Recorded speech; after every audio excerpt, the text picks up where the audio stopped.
Hello everyone, welcome to Target IES. I am Chandan Sharma and today we are going to complete the mechanism topic.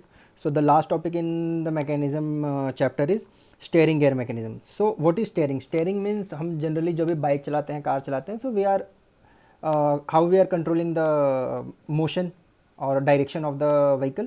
So by steering it, by using steering wheel, right, or by steering handle of the bike. So that is known as steering. Steering means अगर हम एक layman language में बोलें तो steering means changing direction of motion. Okay, so we are going to cover three types of steering mechanism: Ackermann, Davis and Repson. हम यहाँ पर सिर्फ उनकी कैरेक्टरिस्टिक्स पढ़ेंगे, जो ऑब्जर्वेशन है वो पढ़ेंगे. हम यहाँ पर पूरा मैकेनिज्म नहीं पढ़ेंगे. अगर आपको मैकेनिज्म पढ़ना है तो आप खुद पढ़ सकते हैं, बट इसके ऊपर आज तक क्वेश्चन नहीं पूछा गया है, ठीक है. सो इसलिए मैं नहीं कवर करूँगा, और अगर आपको कवर करना है तो आप लोग खुद से कर सकते हैं. बहुत ईजी है, कोई बड़ी चीज़ नहीं है उसमें. सो Ackermann steering mechanism. So this is generally used in automobile engines, okay, having only turning pair. So यहाँ पर हम लोग सिर्फ मैकेनिज्म के हिसाब से देख रहे हैं. So it is using only turning pair. So turning pair means where क्या होगा, लेस होगा. स्पीड क्या होगी, हाई स्पीड में हम यूज़ कर सकते हैं, राइट. अभी हमने लास्ट लेक्चर में देखा था. So very high life. Why high life? जो लाइफ होती है बाइक्स व्हीकल्स में वो किलोमीटर के हिसाब से होती है. 50,000 किलोमीटर, 60,000 किलोमीटर, 1 लाख किलोमीटर, इस टाइप से. ओके, सो लाइफ क्यों ज़्यादा होती है? क्योंकि वियर कम है. वियर कम है तो लाइफ ऑफ कोर्स ज़्यादा होगी. एंड इट इज़ इकोनॉमिकल, क्योंकि लाइफ ज़्यादा है तो इकोनॉमिकल भी होगा. So it follow law of steering. जो लॉ ऑफ स्टेयरिंग है exactly at 3 position. So first one is the mid position. That is mid position कब होता है? जब आपकी व्हीकल स्ट्रेट लाइन में चल रही हो. एंड 2 एक्सट्रीम पोजिशन, व्हेन आप एक्सट्रीम टर्न ले रहे हो तब वो फॉलो करता है. Okay, so follow law of steering. आप एक बार ये टॉपिक एक बार देख लीजिएगा, law of steering, एक्करमैन steering mechanism वाला. ये सिलेबस में नहीं है, मतलब सिलेबस में आज तक पूछा नहीं गया है, सो इसलिए पढ़ाया नहीं जाता है कहीं पर. बट एक बार आप अपनी तरफ से गूगल सर्च कर लेंगे तो भी आपको मुश्किल से 4 या 5 मिनट का एक वीडियो मिल जाएगा, आप देख लीजिएगा. ओके, सो वहाँ पर लॉ ऑफ स्टेयरिंग क्या होता है आप देख लेना. सो जो एक्करमैन स्टेयरिंग मैकेनिज्म है वो जो लॉ को फॉलो करता है सिर्फ 3 पोजीशन पे. Mid position, 2 and 3 is extreme position. Okay, so Ackermann हो गया. Not Davis. We will compare after this which one is better. Okay, so Davis steering mechanism is having turning and sliding pair both. So sliding pair है means wear ज़्यादा है. Okay, so because of sliding pair very high wear, and अगर wear ज़्यादा है so life is less. So life यहाँ पर देखिए कितना 10 टाइम्स कम है, सॉरी 100 टाइम्स लाइफ कम है, क्योंकि वहाँ पर 50,000 to 60,000, यहाँ पर 500 to 600 किलोमीटर्स है. So follow law of steering at all position. पर इसका जो एडवांटेज है, follow law of steering at all position, whereas Ackermann steering mechanism follow law of steering at 3 position only. But it is not use because काफ़ी कम life है, और अगर life कम है सो आपको बार बार 500-600 किलोमीटर पे चेंज करना पड़ेगा. अगर इकोनॉमिकल भी नहीं देखेंगे सो भी आपको हर 500-600 किलोमीटर पे गाड़ी को एक बार लेके जाना पड़ेगा, राइट, कि चलो आज चेंज करवाना है. बट 50,000 60,000 किलोमीटर काफ़ी होता है. Okay, you will take at least 3 year 4 year. अगर कोई बहुत ज़्यादा चलाता है तो 2 year, at least 2 year to cover that kilometre. But 506 kilometre can be cover in 1 month, आराम से 1 मंथ, और in 20 to 25 days also. So बार बार आपको जाना पड़ेगा ना शॉप पे. सो इसलिए ये जनरली यूज़ नहीं होता, और इकोनॉमिकली भी नहीं है, क्योंकि मैकेनिज्म है. सो अगर पूरा सिस्टम चेंज होगा सो ऑफ कोर्स पैसे भी लगेंगे. नो, थर्ड वन इज़ रेप्शन. रेप्शन स्लाइड जो मैकेनिज्म होता है ये यूज इन शिप होता है, शिप में यूज़ होता है. Okay, this mechanism also have turning and sliding pair.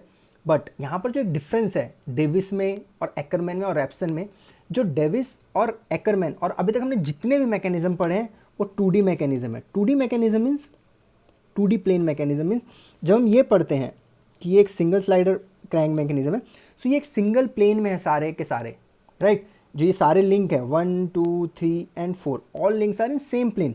But जो रेप्सन स्लाइड मैकेनिज्म है उसमें सारे लिंक सेम प्लेन में नहीं है. सो इसलिए हम इसको 3D मैकेनिज्म कहते हैं. 3D मैकेनिज्म जो क्रॉस स्लाइडर क्रैंक मैकेनिज्म हम इसको कहते हैं, रेप्सन स्लाइड को. So you have to remember this name, cross slider crank mechanism. It is having turning and sliding pair and 3D mechanism due to very large radius of turning wear. अब bike या car तो है नहीं कि इसका जो radius of turn है वो काफ़ी कम होगा, अराउंड 1-2 मीटर के आसपास होगा. ओके, कार का अराउंड 3.5 मीटर 4 मीटर के आसपास होता है. कम भी हो सकता है लेकिन अराउंड इतना होता है. सो बट आप अगर किसी ने शिप में देखा होगा तो जो शिप का टर्न होता है वो काफ़ी बड़ा होता है, राइट। 100 मीटर के ऊपर के इनके टर्निंग रेडियस होते हैं। So due to very large radius of turning, wear in sliding pair is very less. So two sliders are in different plane, hence it is not a double slider mechanism. Double slider mechanism जो हमने पढ़ा था वो single plane में था, यहाँ पर ये 3D प्लेन में है।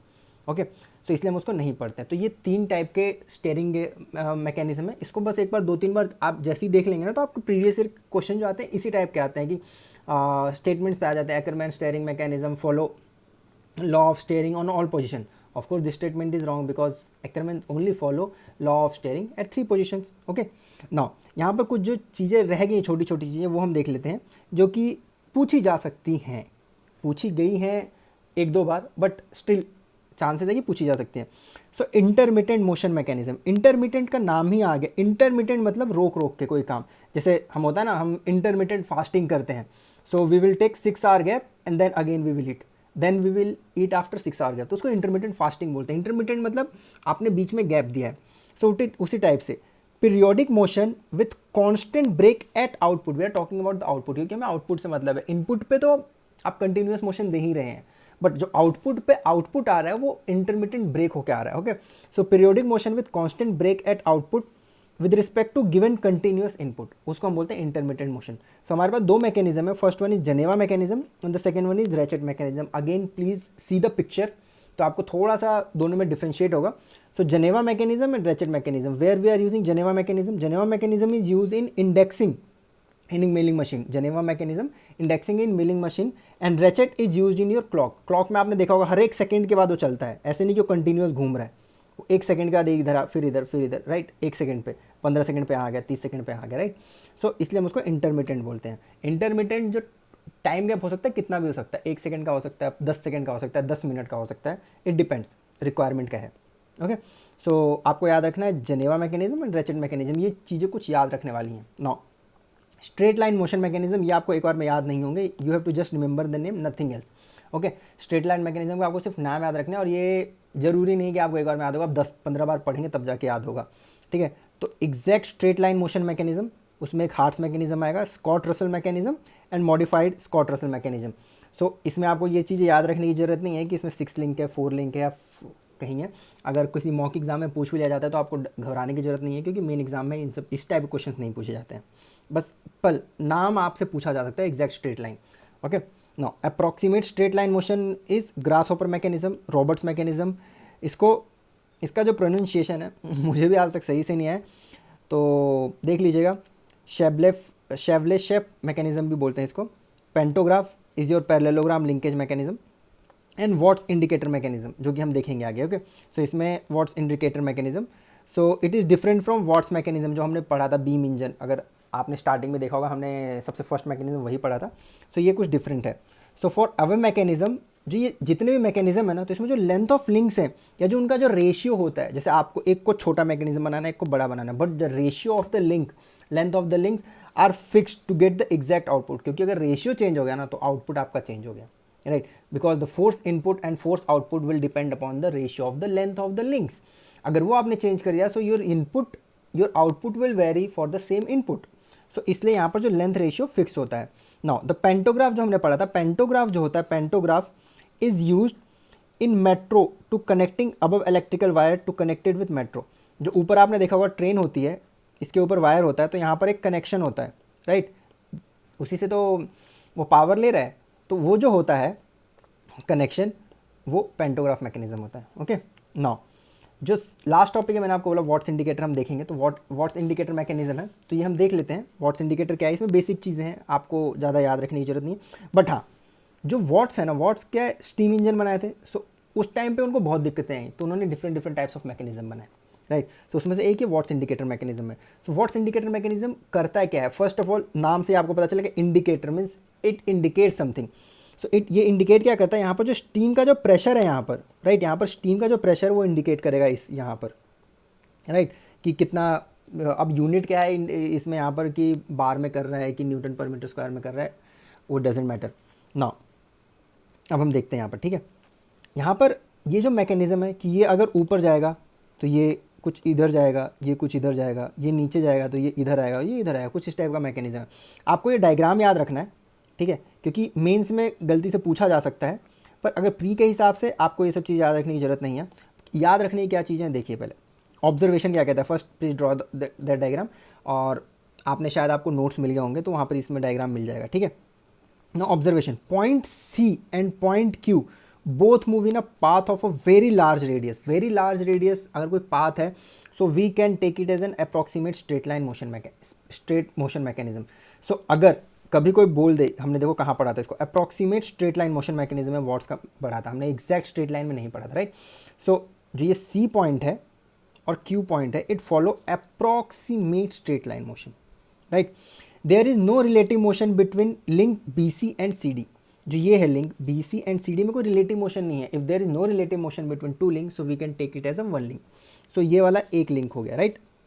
No, there is no relative, the link BCD and link AQ act as an lever. जो लिंक BCD है and link AQ, it act as a lever.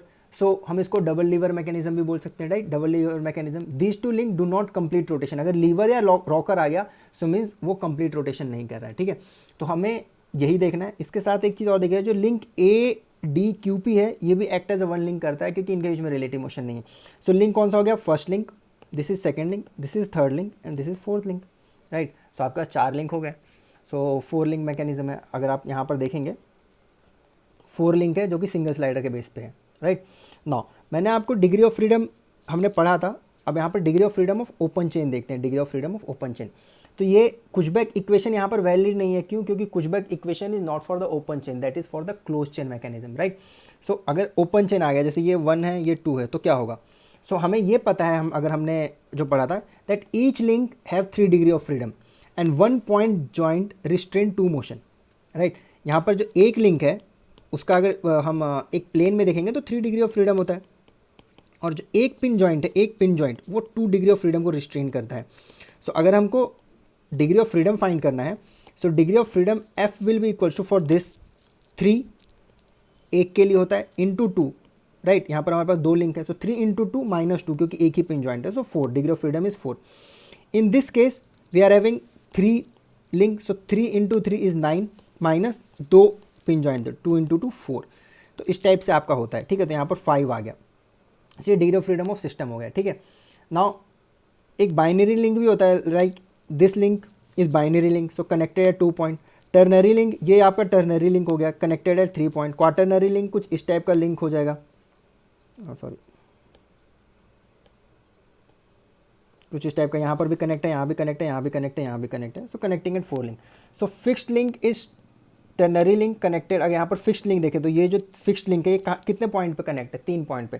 So it is also act as a tertiary link और ternary link, क्योंकि ये 3 link से connected है। कितने link से आप कनेक्टेड हो उसके बेसिस पे आपको बाइनरी, टर्नरी या क्वाटरनरी लिंक बोला जाएगा, ओके। सो यहाँ पर हमारा मैकेनिज्म चैप्टर खत्म हो गया। जो नेक्स्ट टॉपिक है वो हम देखेंगे वेलोसिटी एनालिसिस, ठीक है। काफ़ी इंपॉर्टेंट टॉपिक है और काफ़ी टेढ़ा मेढ़ा टॉपिक है, सो प्लीज़ थोड़ा ध्यान से पढ़िएगा। और इसके पहले मैंने आपको नोट्स दे रखे हैं, तो प्लीज़ एक बार उसके वो पढ़ लीजिएगा, okay. So take care and good.